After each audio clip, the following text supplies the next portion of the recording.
It is April, which means it is NFL Draft Month, and in this video, we're going to break down 5 NFL Draft prospects who could be sleepers in this draft and great fit for the Jacksonville Jaguars, because everyone loves a great sleeper, a diamond in the rough. Last year, you had Puka Nacua, wide receiver for the Rams, go in round 5 on day 3, and then just torch it in his rookie season, breaking a whole bunch of rookie records. The season before that, the draft class in 2022, you had the very last pick, Mr. Irrelevant Brock Purdy, go to the 49ers, and 2 years later, he is the starting quarterback in the Super Bowl. So you got to love a sleeper, and hopefully this year in 2024, the Jaguars can grab 1 to 2 sleeper picks that turn out to be great players for them. So I'm going to break down 5. If you enjoy this, let me know. Just drop something in the comments saying this, hey, let's have a part 2, let's have a part 3. But we're going to cover 5 NFL draft prospects, sleeper picks for the Jaguars today. Number 1, I want to look at cornerback Max Melton from Rutgers. This is a guy who dominated the NFL Combine, ran a 4.39 40-yard dash, and the Jaguars are loving speed on defense. Just look at the 2 guys that they picked up in free agency. Savage out of the Packers, a nickel corner potential safety. He ran a 4.3 in his 40-yard dash at the Combine. And then cornerback Ronald Darby from the Ravens also ran a 4.3 in his 40-yard dash. So I'm guessing and knowing that Nielsen's going to want a lot of speed in the secondary. So a guy like Max Melton, who dominated, ran a 4.3, also put up a 1.51 10-yard split, 40.5-inch vertical, which is crazy high. Also, 11 foot 4-inch broad jump, and all that just shows he's an athletic freak, an outside corner. NFL.com rated him as the 3rd most athletic corner in this entire draft class based off that combine performance. What I love about Melton is he's a small school guy, so a lot of people are going to sleep on him. He doesn't have necessarily this huge status as well, so I could easily see him falling. A lot of people have him at CB 9, 10, 11, 12, but he got better each and every season at Rutgers. In his 2023 season, he was great. And he's got the potential to play both man and zone coverage at the NFL level, played both at an elite level for Rutgers. And he put up these numbers in the Big Ten: 32 tackles in 2023, 4 tackles for a loss, 1 sack, 3 interceptions, 6 pass deflections, and just a 65.7 QB rating when targeted. He's also got football in his blood. His brother Bo is a wide receiver for the Packers. And this could be a great potential fit for the Jaguars. I think cornerback's going to be a big need for them. Yes, you have Tyson Campbell and Ronald Darby now, both playing outside corners, but there's big questions of Campbell. What's he going to look like? Can he come back to that 2022 status, that Pro Bowl level status, top 10 cornerback in the league? Or is he going to continue to struggle with injuries? And it's also a contract year for Campbell. So is he a long-term answer? Is he not? We don't know. And Darby, the new cornerback for the Jaguars, is also 30 years old already. So you're going to want to be thinking about who is going to be CB2 in the future, potentially CB1, and Max Melton is that guy. But not only does he play super well on the outside, but he's also got the size and strength, 5'11", over 190 pounds, that a lot of NFL scouts love him to play slot corner as well. So I think that versatility, that skill set is going to translate really well into the NFL. And so a lot of people have him falling into round 3, as high as round 2, maybe even slipping to round 4. I still like him even if the Jaguars take him in round 2. But I think if he does fall to round 3 or round 4, the Jaguars should sprint up to the turn in their card and draft Max Melton, because he fits a lot of needs in a secondary that hopefully is going to keep getting better and better for the Jaguars.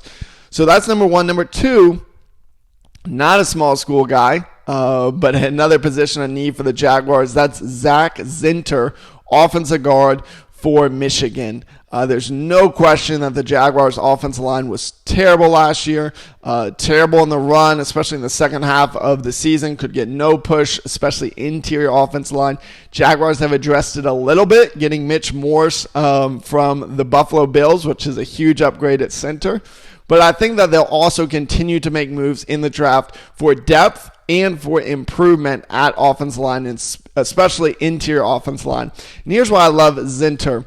This was a guy that a couple months ago, people were talking about as the best offensive guard in the draft class. People were talking about even a late first-round grade for him, and now he's fallen all the way to round 4, round 5 for a lot of people. And that's all because he had a significant injury towards the end of the 2023 season. But this is why I think it could be a perfect fit for the Jaguars. The Jaguars restructured Sheriff's contract, and it's pretty clear that they want to start grooming the successor for that right guard position. And this could be a great fit where Zinter can come in, he can recover, he can get 110% healthy, and he can learn from a pro like Sheriff and just continue to get better. But what we saw from him on the field was incredible. There's a reason Michigan went undefeated. There's a reason they won the national championship, and it wasn't really their elite passing attack, although a lot of people are on the J.J. McCarthy train. I'm not going to talk about him. He's not a draft sleeper, but it'll be interesting to see what his career looks like. But Zinter, he started 42 games for the Michigan Wolverines, and in the last 3 seasons only gave up 3 sacks and 5 quarterback hits. That means on average 1 quarterback sack a season and less than 2 quarterback hits a season. He is a great pass protector. And what's awesome is he's an even better run blocker. He's got great size, 6'6", just over 320, 322 pounds. And he can move in space very, very well for his size. And so I think it's a great low risk, high reward for the Jaguars of looking at round 3 or round 4. I think round 4 is the sweet spot for Zinter. Remember, the Jaguars have picked 114 and 116, 2 fourth-round picks.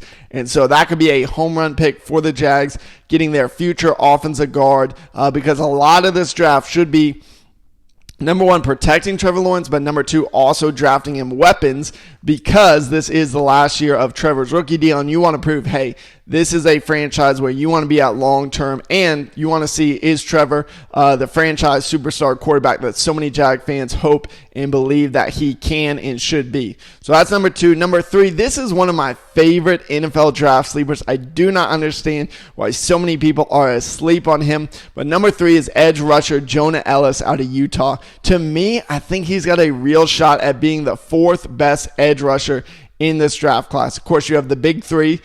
You have Latu out of UCLA. You have Jared Verse out of FSU, and you have Dallas Turner out of Bama. Those are first-round draft guys.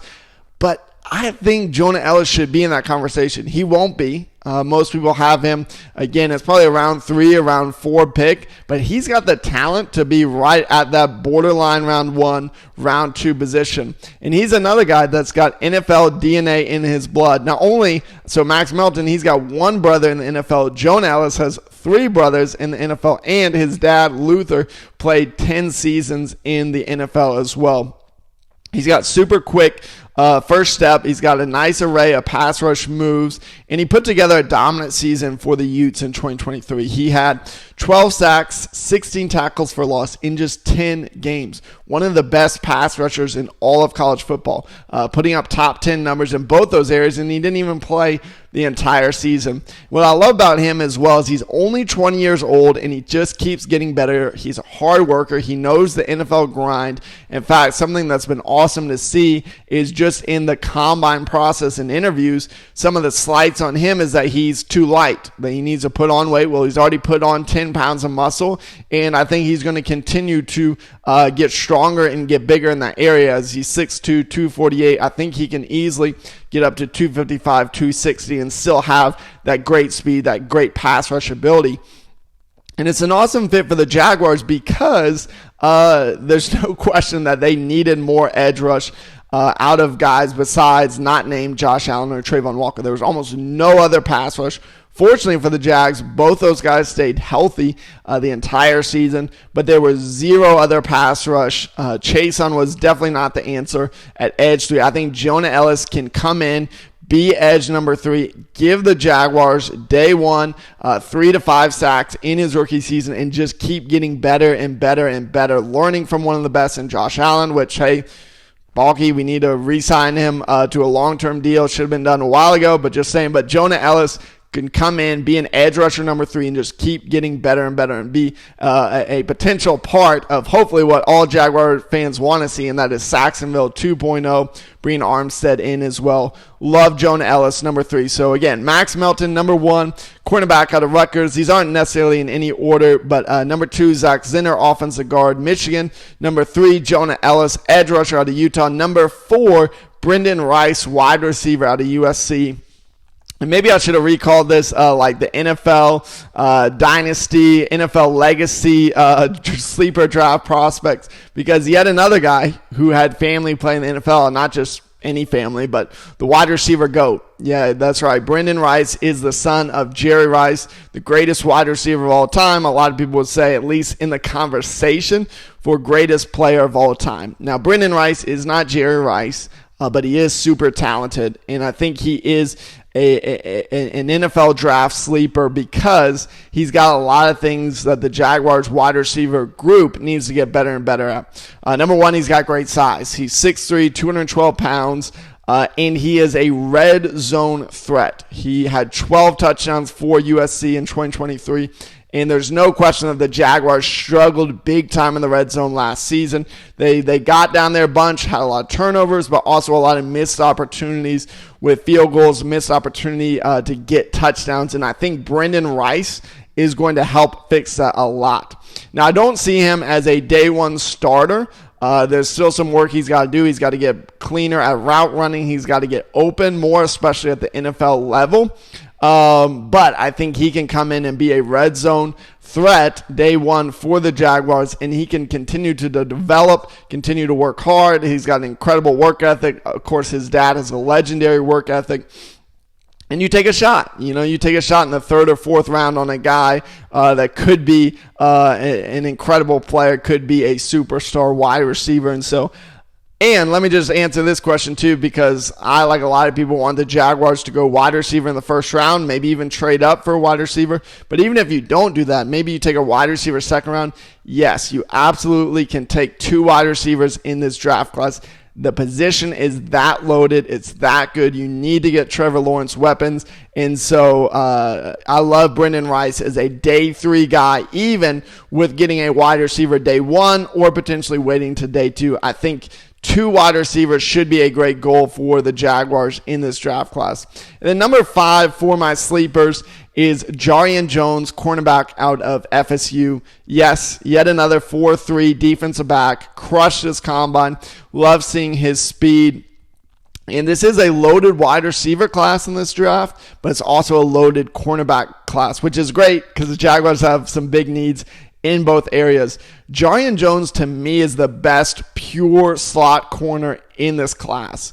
The numbers that he put up for Florida State are crazy good. In 2023, he had 3 interceptions, 3 pass deflections, 1 forced fumble, 1 fumble recovery, 1 touchdown, 25 tackles, and this is just crazy good. But the QB rating when targeted was 26.7. And Jones's PFF grade was over 90 overall, which, if you know anything about PFF grades, it is really, really, really hard to get over 90. If you get over 80, most people are feeling really good. Over 70 is still starter level, so over 90 is elite. In fact, there's only a handful of FSU defensive backs in the last 10 years who've done that. Some of these guys you probably won't know, but some of them you certainly will, and that'd be Jalen Ramsey and Derwin James. And so Jarrian Jones is another talented cornerback that I think could come in for the Jaguars, not start at slot corner because I think that'll go to either Savage or Antonio Johnson, but he comes in and he gives great depth to the cornerback position, where there's a lot of questions too. Is Monteric Brown going to take the next step? Is Gregory Jr. even going to make the team next year? Trey Herndon, of course, is gone. So a guy like Jarrian Jones can immediately come in, be a great second-string player, and potentially work his way into a starter role at slot. And here's what I think a lot of people are sleeping on. He can play outside corner as well. He's got the size. He's 6 foot, over 190 pounds. He's got the speed. He's got the strength. He's got versatility just like Max Melton that we talked about at the beginning. So those are the 5. Let me know what you think about them. Let me know who you love from these 5 draft sleepers for the Jaguars. Let me know if you have any sleepers. And again, if you enjoy this video, just hit subscribe, hit like. Let me know in the comments if you want a part 2 or even potentially a part 3, and we can break down maybe 5, maybe 10 more draft prospects that could be sleepers and great fits for the Jaguars. I love this season. Let's hope the Jaguars knock it out of the park. They need a big-time, awesome, incredible draft class to go in and compete next season.